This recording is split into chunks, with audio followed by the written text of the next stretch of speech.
Welcome back to another post-game coverage, and today with Jack as usual, and we have Nick Robinson from Send Shot. So, welcome, Nick. How you doing?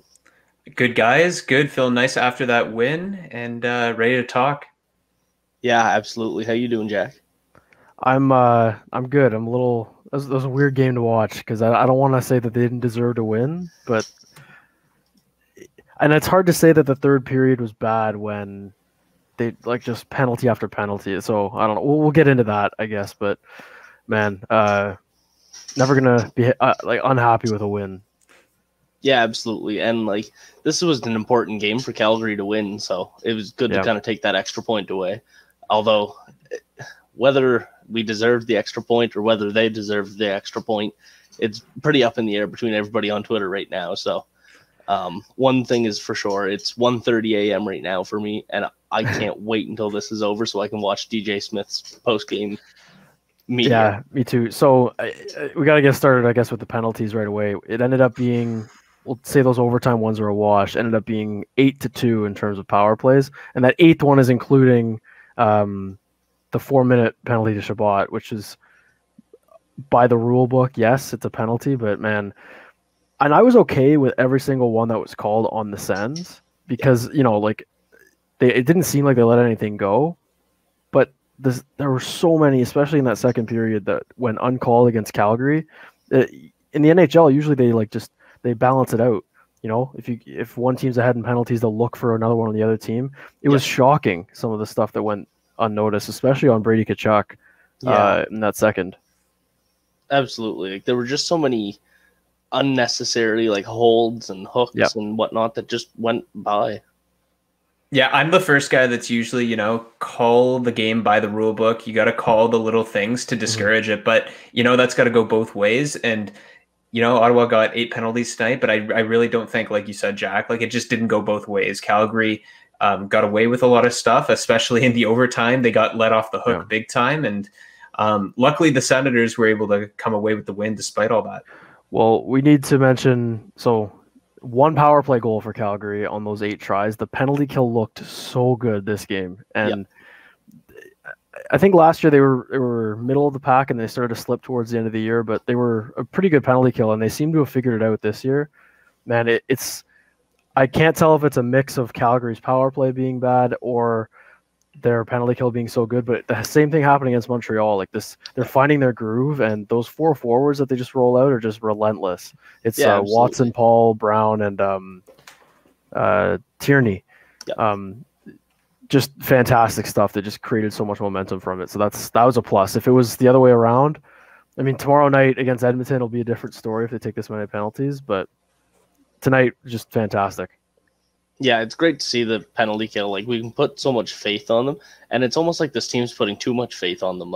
You're right, we did take 8 penalties tonight, and most of them were deserved. So, you can't even argue with the penalties we got. But yeah, absolutely. Nick Paul, Chris Tierney, Austin Watson, they all bailed us out tonight, and they shouldn't have had to. Well, we spent 15 minutes on the penalty kill tonight. Yeah. Austin Watson had 15 minutes, just over 15 minutes on the ice. He had 8:25 of it was spent shorthanded. So he played more than half of his ice time tonight was shorthanded. It's crazy. And he was great in that role. Yep. I wanted to just mention the first few goals. So we got to talk about Connor Brown finally finding the back of the net. I say finally, but I feel like he's not on a big drought. It just, the goals he scores aren't pretty. And he certainly could have a lot more, but those are bounces that this team wasn't getting at the beginning of the year. And I mean, that's a goal that Markstrom has to have, but I mean, I'm all for it. Right. Yeah. Connor Brown usually can't score a clear-cut breakaway, but I'm sure he wasn't even expecting to score on pretty much what was a dumping at that point, especially on a Vezina trophy caliber goaltender like Markstrom. Definitely should have had it, but the Connor Brown, the Sens are definitely both going to take what they can get. Yeah, and I might be wrong. I don't think Markstrom played last night. So this is his first game in a couple weeks, coming back off an injury. He kind of got to actually. give him the benefit of the doubt there. I think he did play last night. Oh, did he? Yeah, Okay. That was his first game back. So, and he was really good apparently. But yeah, no, it still stands. he's been a little off, and I think he's been before his injury. Anyways, he's been really good for the Flames. Yep. And then once he got injured, it was kind of the start where the Flames started to just kind of dip in their performance, and that's where they are right now. I find it funny that they fired Jeff Ward after they beat the Sens, and then with their new coach who isn't even there yet, which is really strange, they have they're 0-2 now, I guess, with a shootout loss. So it's just funny how that works. I always find firing coaches after a win is just a weird message to a group, especially, I mean, Montreal fired them after that shootout loss to Ottawa. He fired Claude Julien, but and that was where the questionable goalie interference goal last minute. But Bergevin said even if they won that game, that Julien was gone. So it's an interesting tactic, I guess. But I'm not sure when Suter's going to be back for the Flames. But that must be weird to be coaching like over Zoom, pretty much. I don't know how that's going to work. Yeah, I was wondering that as well. Like, look, I was trying to catch a glimpse on the bench and kind of see who was the guy in the middle, like, kind of running the show. But like, I saw a mix of everybody just kind of everywhere on the bench. I guess there's no real guy. But how about Ryan Dzingel? Move on to the next goal there. Yeah, I think he looks exactly the same as he was when he was gone or when he was traded away. Yeah. It's just strange that it didn't work out in Columbus and in Carolina for him.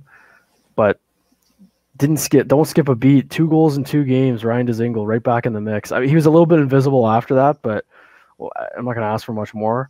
Yeah, than 2 goals in 2 games. Yeah, it's those flashes of skill and speed that he showed so many times with Ottawa when he was here before. And he was in the middle of a great season when we traded him away to Columbus. And like you said, Jack, he totally fell off the face of the earth pretty much after leaving Ottawa. So it's good to see him get off to a good start.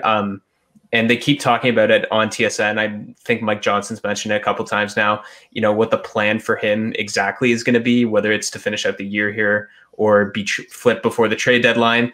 Either way, if Ottawa decides to keep him, they've got an asset here that's playing well, or at least Ryan Dzingel is building some good trade value. Yeah, absolutely. And I don't want to get too into it yet because it's not released and I don't want to get in trouble. But I did talk to Bruce Garriock a couple days ago, and just one part that he mentioned is that he's not going to be here for long before the trade deadline. Obviously, a goal per game for his first 2 games is great and everything. And if he keeps that up, he'll fetch a huge return. But for a month, for a player that you only got for Paquette, pretty much, like Galchenyuk was just a throw-in, you can't. It's a really hard situation. So I'll ask you guys both. Would you like them to trade him if they can at the deadline, or I guess it's in a month from now, April. I'm not sure what it is. April 10th, 12th, maybe? I believe. Okay, yeah. So just over a month. Depending where this team is, I think they're obviously going to be sellers, but I wouldn't be opposed to keeping him around and even looking at a contract for next year. I wouldn't imagine it's going to be a raise on what he currently has. I think it would be around the same. It could be a short-term deal as well, but that's just my standpoint. I wouldn't be opposed to either or, but I don't know what you guys are thinking. Yeah, I'd be okay with you flip him and then you put Formanton or Abramov in his spot sort of down the stretch at the end of the year. But he's definitely somebody I'd look at bringing back in a UFA type situation if they need to fill out parts of their roster. He's the type of guy they should have probably been targeting last summer, if anything. Players like him. He wasn't available last summer, but players like him and guys that can finish, provide a bit of speed and stuff like that. But he's a good fit in that bottom 6 right now. So if they decide to hold on to it, I guess I'm not opposed to that either. Yeah, and I'm on the same boat, but then I look at it. So unless you're moving Tim Stützle to center, which he hasn't played in a couple of years, your left wings are Brady Tkachuk, Nick Paul, Tim Stützle, and Ryan Dzingel. And then, like you mentioned, we have Abramov and Formanton ready to come up. Abramov can play the right wing, but Formanton's always played on the left side. So it's kind of a choice there. What do you do with Formanton or Dzingel? Or do you move Stützle right to center? I mean, I really think the plan is to move Stützle to center, just not in a hurry. I don't think it won't happen this season. I think once he adds a little bit more muscle, he'll be able to handle that a little bit more. Although I say muscle in the third period, you see him bully Valimaki in the corner. That was awesome to see. Just 2 hits for 1, pretty much. But yeah, I think the plan is to try him there at least, and if it doesn't work out, then he's fine on the left wing, I think. But if he moves to center, that creates a lot more options with the forward group moving forward. Yeah. So I don't know. I'm a little torn on Dzingel, I guess, because I really liked watching him when they were selling the ship, and I of him, Duchesne and Stone, I found he was probably the most realistic one to stay out of the three of them in that whole season. But he didn't look like he's been off for 2.5 weeks, so that's awesome as well. I also did want to mention the beginning of it. So Nick, we started doing these 2-3 games into the season, the recaps, basically right when they went on that road trip out west. And great time to start that. Yeah. It was so painful. We were doing these at 1 a.m., 12:30, and losing 7-1. Excuse me. So I have to say, the first 10 minutes of this game, when there was 3 shots total, I was thinking this is going to be another sleeper. But after that Connor Brown goal, things opened up, and the second and third were really entertaining. Yeah, especially that third period where, Calgary was coming on, looked like Ottawa at times was hanging on for dear life. That was was certainly a test of the will, and I was starting to think, man, what are we going to talk about after? Are we going to talk about how they ended up choking the lead or something like that? But it's good that they hung in there, and overall, pretty entertaining game. Didn't end up being the complete sleeper, like you said, that it looked like early on. Yeah, and it's like, as much as you hate it, and we have a Tkachuk, so we know what it's like, having him get under the skin really set the tempo for the game. And like I said, as much as you hate to have that happen to your team, it makes the game exciting to watch nonetheless. So I was in the second period. I thought the Sens, that was their best period by far. Yeah. All the Tkachuk hit the post, and it seemed like they had at least 2 breakaways for Tierney, which he couldn't finish. So Connor Brown and Chris Tierney are literally the same player. They're just, Tierney's a little bit slower, but just no finish whatsoever on the breakaways. But it wasn't even that. They had multiple odd man rushes and stuff, and Tkachuk hit a post. And then this is leading into the biggest theme, I think, in this whole game for the Sens, is when Tkachuk cut across the middle there and was clipped. It wasn't necessarily a knee-on-knee, but it was a trip nonetheless. I don't understand how neither official caught that and said, you know what, that's a trip. Like, he was head over heels. Like, his feet were in the air, and they didn't call it. And then the third period, the Sens had about 5 penalties. Yeah, just all the same stuff. So, I mean, we did kind of touch on it, but just really, really inconsistent officiating, and it's kind of in the theme this week with all the player safety stuff happening. Yeah, like, you see all the suspensions. Like, Tom Wilson is the headline of this week with the 7-game suspension after his hit on Brandon Carlo. But in regards to just like normal minor penalties and double minors, whatnot, it's just so inconsistent around the league in general. And we have this conversation every year, and the league always says, oh, we fixed it. Like, this is how we're going to do it now. And here we are talking the same thing. Even for a game like this specifically, it just makes it so hard to evaluate because the Senators really played essentially like a third of the game almost shorthanded, right? Yeah. It just makes it hard to point out who had a good game. Stutzla and Batherson both looked quiet at long stretches. Norris as well. But that's because a bunch of their ice time was being, shifted over towards guys like Paul and Watson and Tierney and Brown, who had to sit there and go into the trenches for half the game. Well, and this was a test, honestly, I think, for their depth and the penalty kill and everything. If those guys can play up to 20 minutes a night, they shouldn't have to, and they won't have to. This is pretty much an anomaly, but I'm looking at ice time. Stützle, Batherson, Norris, Dadonov even, all well under 15 minutes tonight. And I think Dadonov was a little bit banged up, but still, like, none of those guys are penalty kill players. I mean, Tkachuk somehow squeezed in 20 minutes of ice time. Don't know how that happens, but he doesn't play on the penalty kill either. So it not only do penalties put you down a man and great offensive opportunity for the other team, it takes your top players out of the game usually. So it was nice to see they were able to still like in the overtime. They didn't look terrible, other than, I mean, Chabot wasn't great in that overtime. I don't know what was going on with him, but yeah, the icing right off the bat sort of had me head and hands. And then I think it was when Calgary had some tired guys on the ice about halfway through, and he just threw an errant pass back and it got them the change. That sort of, he just looked off it tonight. A lot of guys looked off it tonight, but you know, again, hard to blame, hard to evaluate too much. I think the one thing that stuck out to me about the ice time that you mentioned earlier was Eric Brandstrom's. He did not play a lot.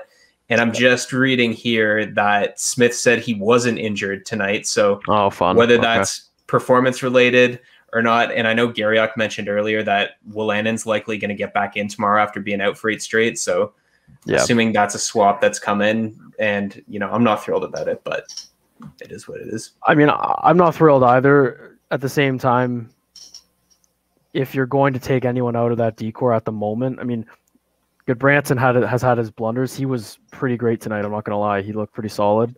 Yep. And ideally, you'd rather take him out, but I'm okay with getting Wolanin in. It sucks that it's at Brandstrom's expense, but again, he just like 5 minutes total ice time tonight.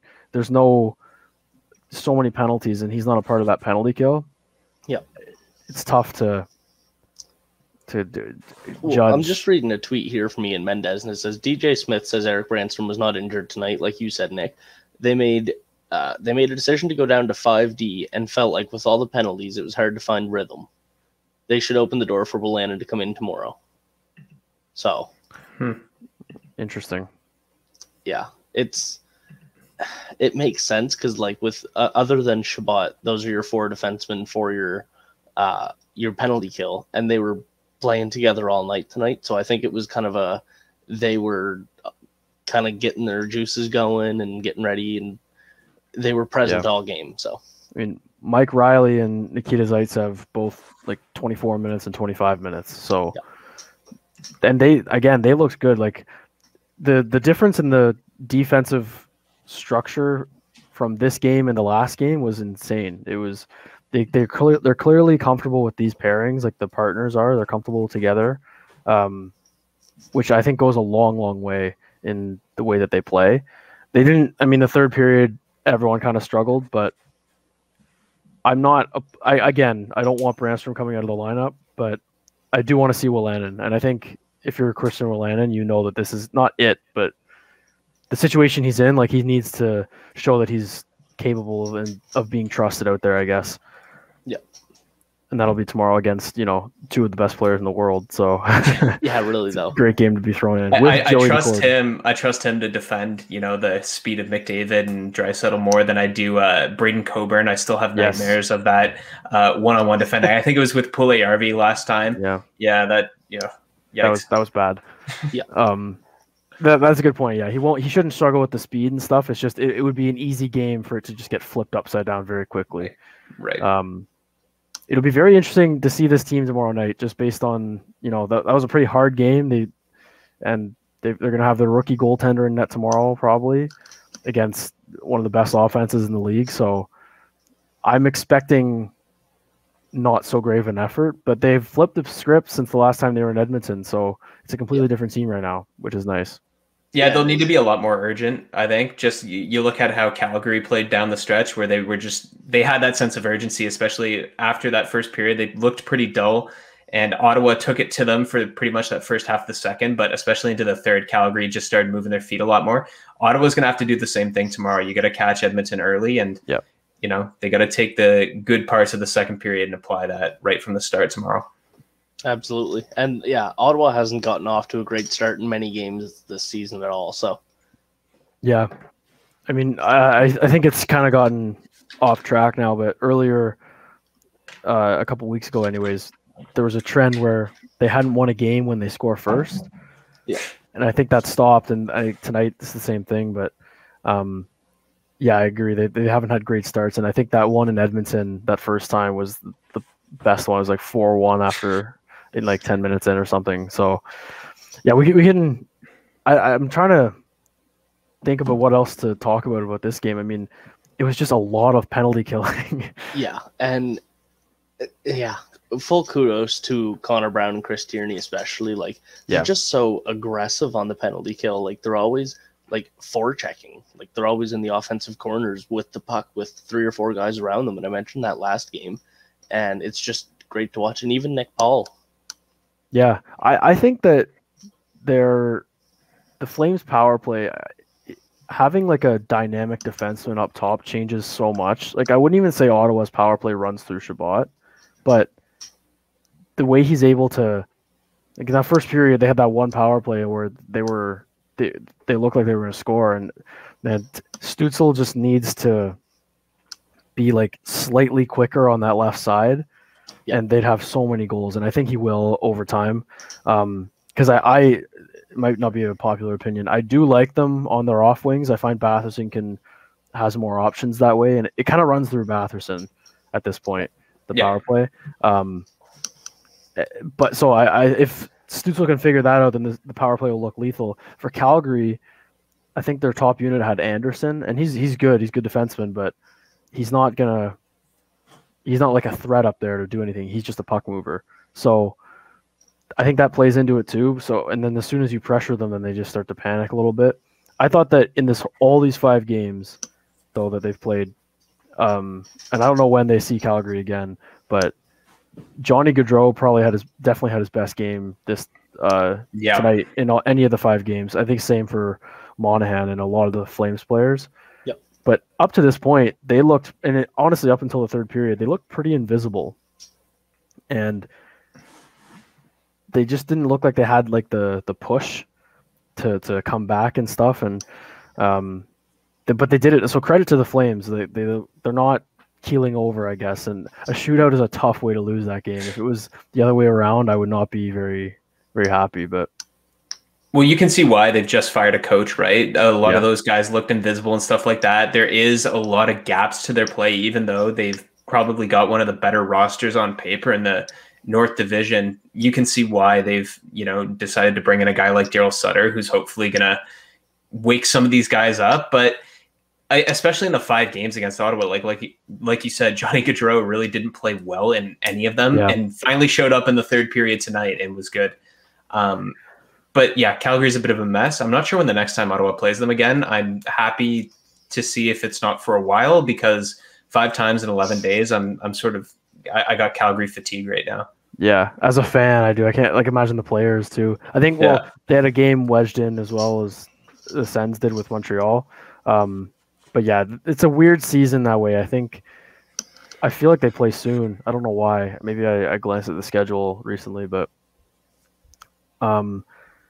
we need to talk about Stützle in the shootout. Yeah. I didn't. Obviously, we knew he had it, like all these comparisons to Patty Kane and Matt Barzal and whoever. We know he has it, but we haven't seen that before. So the thing with the shootout is it's just a pure mental thing almost, right? Markstrom's, like you said, Nick, he's like Vezina caliber goalie. So you're a rookie coming in on him. And I'm assuming, I don't know what goes on. I'm assuming they've all done breakdown. Stützle's move that he did on Price was just that quick shot 5-hole, right? And he comes in on Markstrom on the same angle. And you could tell there was a split second where Stützle didn't see it. And I'm like, okay, what's he going to do now? And he just it seemed like he reached from the hash marks to basically to the far goal post and just backhanded it in. The quickness of the hands to do that is so hard and so skilled. But the best part is that he came from that side. So the next time in a shootout, he'll do the same thing, and the goalie might cheat to that one side, and then boom, it's 5-hole. If you can have 2 moves coming from the same spot, it is lethal. And I don't know how much longer the shootout's going to last in the NHL, to be honest. I'd be surprised if it's here in 2 or 3 years. But as long as it is, I am so confident in this group in the shootout. Like I felt the win after overtime ended.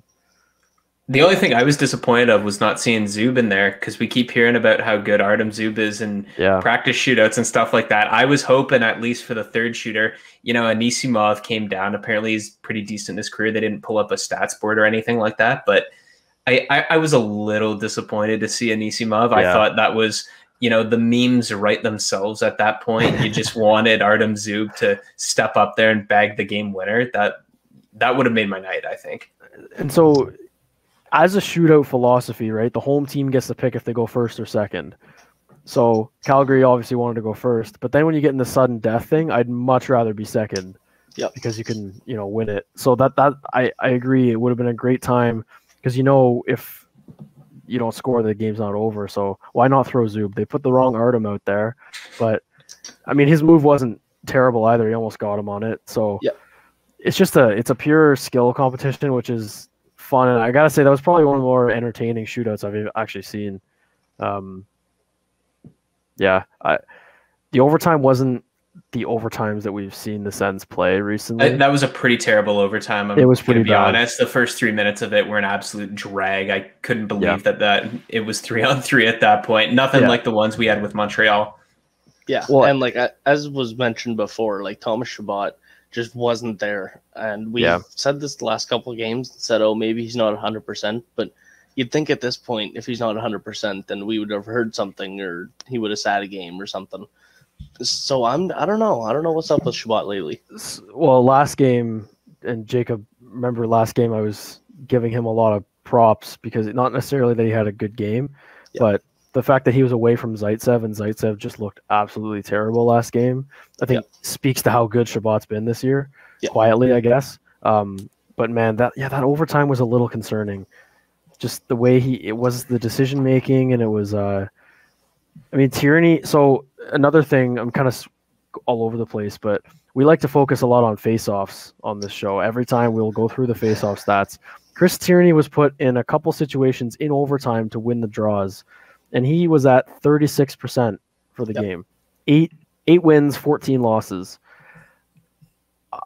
And there were a couple times where they pulled Josh Norris off in place of Tierney, and Norris was 50% tonight. But Norris only took 6 faceoffs, which is very low for what he's used to lately, too.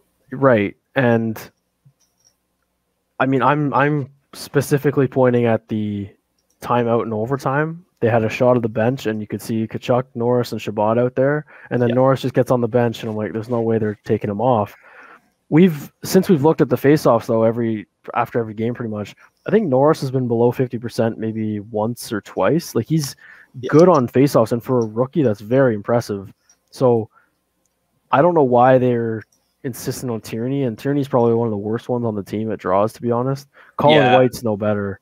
I don't know. It's actually a rough night on draws for a lot of people, but it's just, and they did the same thing with Stepan before he got hurt. They'd throw him out for because he's a right shot on those right side faceoffs, but he wasn't particularly good either. So maybe there's something that we're not seeing. Like maybe they track what side they win them on. Like maybe all of Tierney's wins were on one side. That's why they threw him out there. But questionable to put him out in overtime at all, especially missing on 2 breakaways. Yeah, I'd want to see some more trust in Norris from the coaching staff. Like I think the guy, from what we've seen of him to this point, it's blown away my expectations, at least from what I thought he was going to be coming out of camp and stuff like that. I didn't even expect him to really crack the NHL, yet alone stick here and be, one of the best rookie scorers in the league right now. And I'm not even going to take anything away from his defensive play because I think he's been really good in his own end, and he doesn't make that many mistakes. He'll get in the way of the goalie the odd time. I think he was at fault for that a couple of times in the last game, but usually he's been pretty tidy back there. So I think if DJ Smith and the coaching staff were to give him just a bit more of a show of confidence, throw him out there for a few more important draws, such as in the overtime ahead of a guy like Chris Tierney, who his future is probably not really with this team much longer, and someone I'm personally starting to sour on a bit more. I would like to see, Josh Norris given that extra push from the coaching staff. Yeah, absolutely. And like, I think I said this last time. I feel like he's so undervalued by everybody. Like even by Sens fans. Like everybody's like, oh, Kaprizov was 23 and played in the KHL for so long. He shouldn't win the Calder. Blah blah blah. Should be Stützle. But nobody's even talking about Josh Norris in that conversation at all. I think Stützle is a lot more flashy, obviously, but I honestly think Norris has been better all season. So I think he would have my Calder vote over Stützle at this point. But I mean, hey, if he wants to just go under the radar for his whole career, that's fine by me. You know, just be that quiet 2-3 centerman with Colin White. We need to mention Colin White as well because he's on a bit on fire.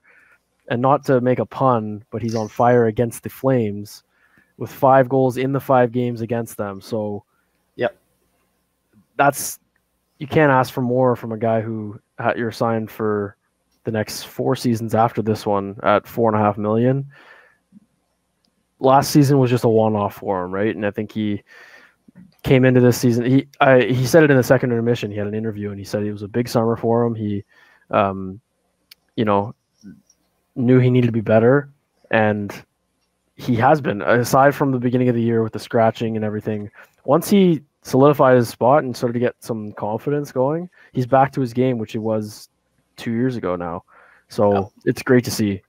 And no disrespect to like Nick Paul or Dadonov at this point, but I'd probably want to see White play with some better offensive guys. Yeah. I know Dadonov's supposed to be the big scoring forward that they signed this year. He hasn't been that yet. I still think he could be and get his act together at some point, but I'd like to see White maybe get in the rotation with Stützle and Batherson on the right wing. I think that would be a good fit. White would add a bit of more defensive value in there while taking some of the pressure off Norris and forming like an all-kid line like that. I'd like to see maybe that sort of swap happen at some point. And, of course, no disrespect to Nick Paul, but his offensive upside it's not high, even though he did make a nice play to get that assist tonight for White. Yeah, absolutely. And one more thing that I wanted to mention before we get into 3 stars is the overtime penalty. So I don't even know how you could call that an embellishment. His stick was in between both legs, and it flipped him. Like he was in mid-stride, and he fell. We said it before, but I don't understand how you can call an embellishment but also give the penalty. It has to be one or the other. So I can't imagine if that was just an embellishment. It was. Oh, I think Jack froze. Yeah, no, I get what he's saying though. If it was just an embellishment, that would be a pretty infuriating one. Yeah. Oh, welcome back, Jack. Oh, Oh. Am I still choppy? Yeah, you're good now, I think. Okay. Yeah, not an embellishment. That's to sum it up. Yeah, and like Matthew Tkachuk going over and grabbing him by the collar, like there's no way that should be happening. I don't care if he's Matthew Tkachuk or not. That was a little. I don't. So we were talking about this, and this is more big picture, but if the Flames were to blow it up, which they could be on the verge of if they don't make the playoffs soon, right?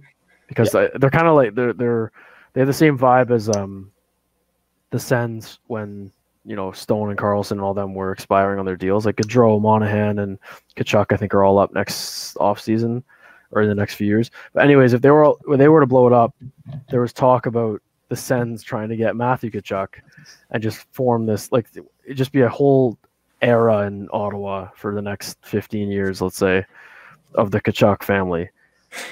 Personally, I don't want Matthew Tkachuk on this team, and there's a few reasons now that I've been watching, over the 5 games, and it's mostly I think just because he seems a bit more of a hothead, and he's a great player and stuff, but I just don't.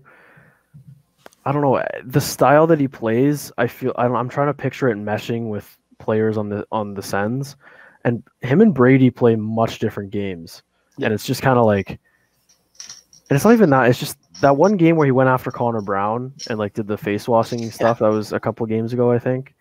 It was so pointless, right? And it was just a needless penalty to take. And people are saying, oh, Brady does the same stuff. I honestly can't think of times where Brady's gone over the line, at least this season. I don't think of any times where he's taken a penalty that he didn't need to take. There was one last season, maybe the season before, and I can't remember who it was against, but it was against Philadelphia. Yeah. Scott Lawton, that's who it was. Just that one incident, but I mean, I feel like Matthew Tkachuk is more in the whole spectacle, I'd say, or that part of the game, and I feel like Brady is not that it'd be a 1-for-1 trade for them. They'd be on the same team, right? But I think the package to get him would be very high.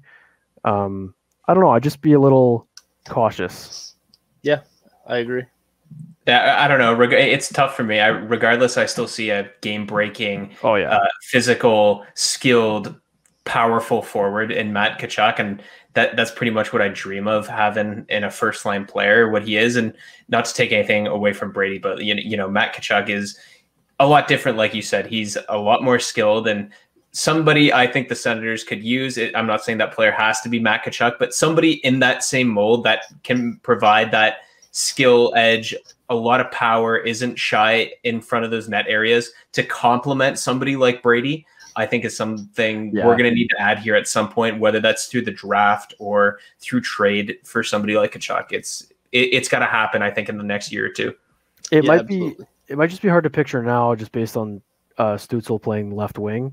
But if Stützle moves to the middle, then there's that hole on, I guess, second left wing or first left wing or whatever you want to call it that would need to be filled. I think at the end of the day, if it were to happen, I would obviously be ecstatic, and I think he'd be a great part of the team. I'm not as high on him as I was, I guess, coming into the 5-game series. And I think a lot of it too, Jacob, we were mentioning this when we had Ross on from the Locked On podcast. They had Haley Salvian, the former Sens writer for The Athletic, who's now with the Flames, on before this 5-game series. And she was talking about how, you know, there's internal, like, there's not turmoil, but there's division in the Flames locker room, and a lot of it's based on the fact that Matthew Tkachuk wants it to be like a battle every night, and they basically told him that it can't be a battle every night. Yeah. And then he comes out in the media and he says Brady's team, like, they all celebrate that style and they play it. So that was kind of what drummed it all up, and that's making me think that he wants out eventually, but that's all big picture and a lot of speculation. Yeah, so hard for us to speculate on because we're not in the locker rooms, and exactly. Maybe what's not a fit in Calgary is a fantastic fit in Ottawa. Who knows? But hard to speculate on at the end of the day. Yeah, absolutely. Agreed. So we can kind of finish things off with 3 stars of the night. You want to start us off, Nick? Yeah, my 3 stars. Yeah, we kind of put you on the spot. All right, let's think. Well, I'll definitely give a bit of kudos to Matt Murray. 3rd star. He was solid when he needed to be. I wasn't too thrilled with the first goal that Calgary scored right through his legs. Thought he probably should have had it, but he was solid when he needed to be. 2nd star, I'll go Nick Paul. Again, lots of penalty killing minutes for him. I thought he was a beast at both ends of the ice. Nice assist for Colin White. 1st star, I'll go Connor Brown. He, as always, like he does, is the penalty killing machine for the team, and got a nice goal and set up Chris Tierney for a couple of breakaways. Probably should have had a couple of more points if Tierney could finish tonight, but Connor Brown was the best Senator for me tonight. Yep. All right. I'm going to go same 3rd star. I got Matt Murray. I thought he was great in the third. Not great, just he was solid in the 3rd. Overtime, he was good, but I thought the shootout too, he made some really nice saves. That 2-pad kind of stack that he stretched out on the Mangiapane at the end, that was a really nice save. And then 2nd star, I'm going to stick with the PK theme. I'm going to go Austin Watson because I love watching him. I think he brings a great aspect to that 4th line, and he's great on the penalty kill. Played more, over half of his ice time today was just penalty kill stuff, and he was effective.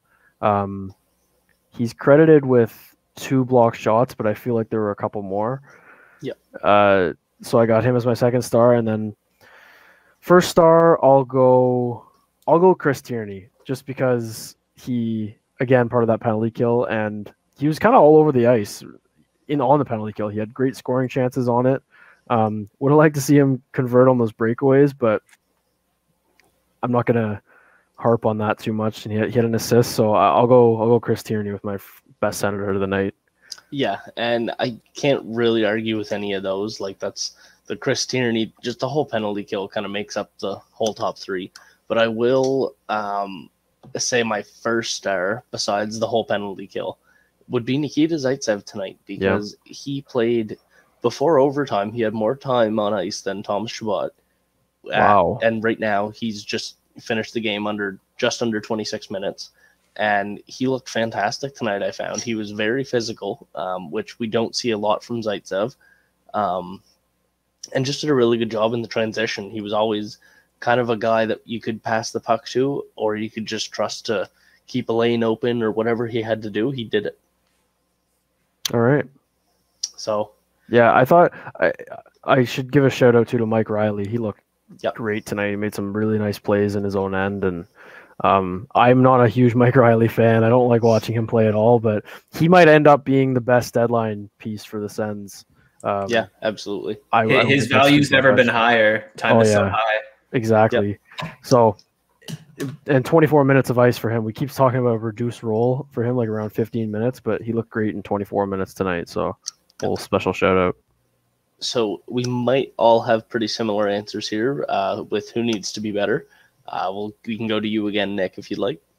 Oh, yeah. Well, I sort of alluded to it earlier, and I know he played some hard minutes tonight, but I still think Chris Tierney's got to be better. He had a lot of chances tonight. If the Senators don't win that game, I think we're sitting here talking about how Chris Tierney's missed chances really ruined the game for the Senators. And it's been a bit of a common theme for me this year with Tierney. Sometimes, the guy makes some great plays on the penalty kill and stuff like that, but other times he seems really curiously useless at even strength. And, maybe tonight was one of those nights. I don't think he did much. It wasn't really noticeable in any other part outside of the penalty kill. And when the Senators needed him to convert, he didn't, which has been a bit of a theme for him this season. So I'll go Chris Tierney. All right. I'm trying to no, I'm not gonna pick Shabbat because that overtime I feel like he's got to be injured. I feel like he's not skating the same. I'm gonna go with Batherson just because I know limited ice time. He actually not limited ice. He still had 16 minutes of ice tonight. I just found since his goal streak snapped, it's 3 games without a goal now. Great shootout move to win it, but I just think he's been a little quieter because he's getting a little bit more attention from other teams now, I think, as one of the top players.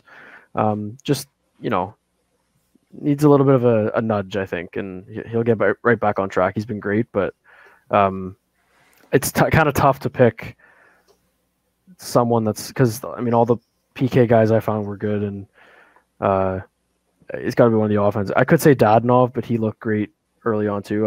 I listed 3 players there, but I'll go with Batherson. Yeah, fair enough. And I really don't have a lot to complain about this game in general. I'm going to go with the Zebras. They got to be better for the next game. Absolutely. Yeah. So that's and I don't like blaming the officials, but in a game that they won in a shootout, which they didn't play great the whole time, but the penalties cannot be 8-2. It just I don't know. Yeah. Not fun watching hockey like that. Yeah, this was one of the least fun games to watch, honestly. This entire season for me. That really just got annoying, especially in the third. We should absolutely quickly though just give credit. That's a road win for the Sens and a pretty, a gutsy road win. Let's put it like that. They had to battle through all those penalties, and this team is so bad on the road, so that's nice to see. Yeah, absolutely. I think they're now 3-15-1 on the road or something like that. Something like that. So, yeah. Well, anyway, thank you for joining us tonight, Nick. Hey, thanks for having me on, guys. Happy to do it and ready to get some shut-eye now. Yeah, absolutely. I'm going to go listen to DJ Smith go on about the refs and then go to bed myself. So. All right. Thank you, everybody, for watching, and make sure you come back tomorrow night for the next episode.